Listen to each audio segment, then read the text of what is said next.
Good evening, everyone. I think I'm going to just bring you through kind of my personal journey and how I've actually got to where I am now. I finished my diploma. I was so glad you said this about the degree.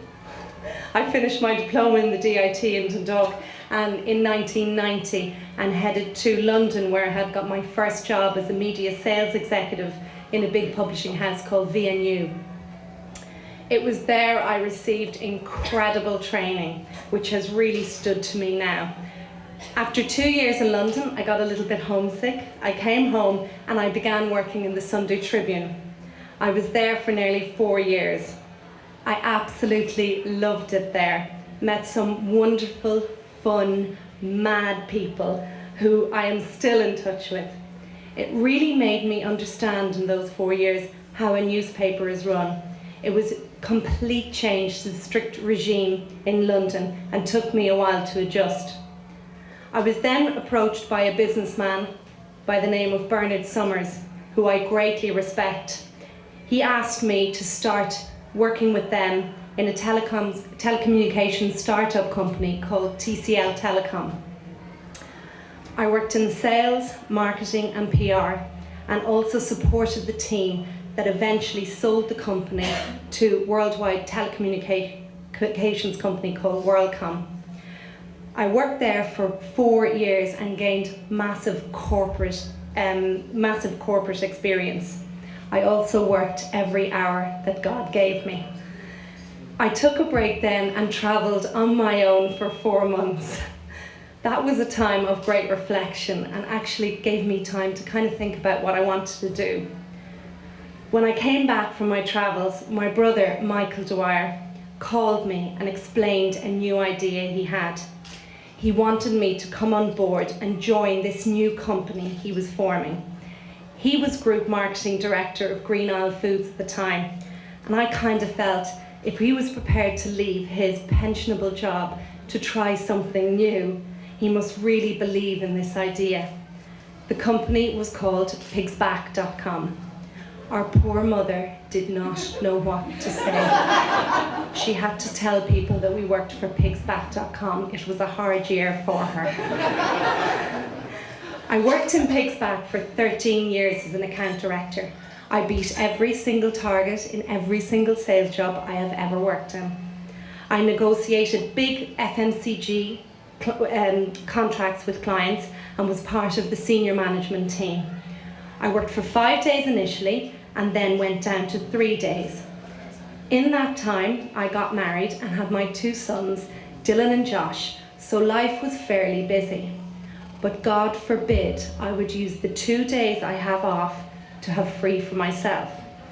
In 2008, Richard Corrigan, who's the chef, I'm sure a lot of you know him, approached myself and my husband, who at this stage had set up GK Events and PR, he wanted us to look after the launch of his new restaurant, Bentley's, which was opening on Stephen's Green, and he wanted me to look after his PR in Ireland. I had only ever done business PR.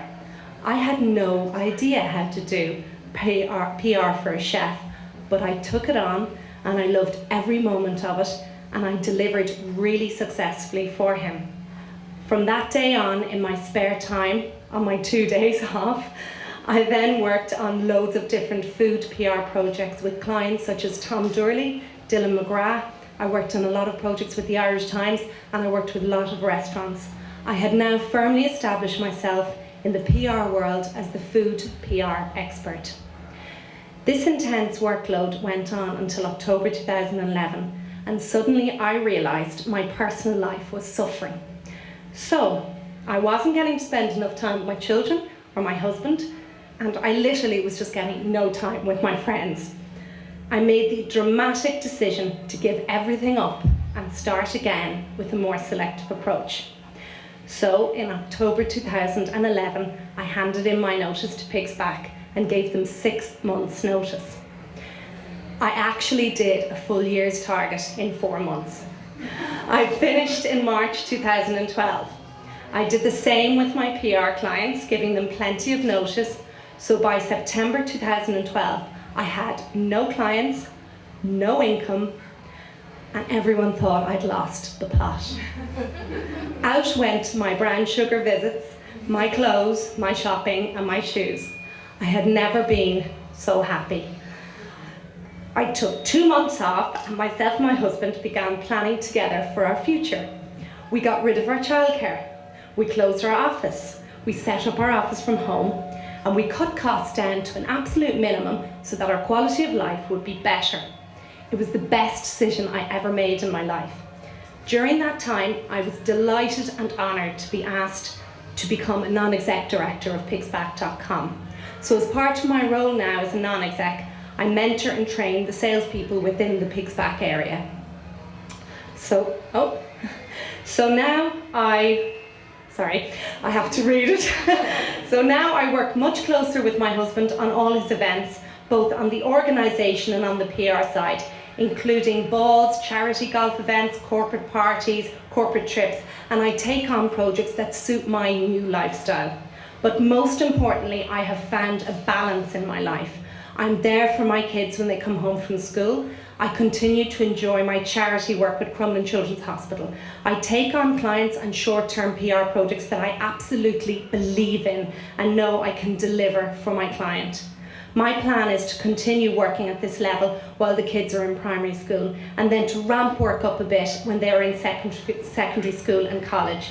Then, please God, I plan to retire, take on a little more charity work and play as much sunny golf as possible with my husband. My advice is, life is very short. The way you live your life is determined only by yourself. Kids grow up so fast, so try to make the best of every stage in your life. You owe it to be kind to yourself. So if any of you are looking for an event to be organised or a PR project to be completed, please do keep us in mind.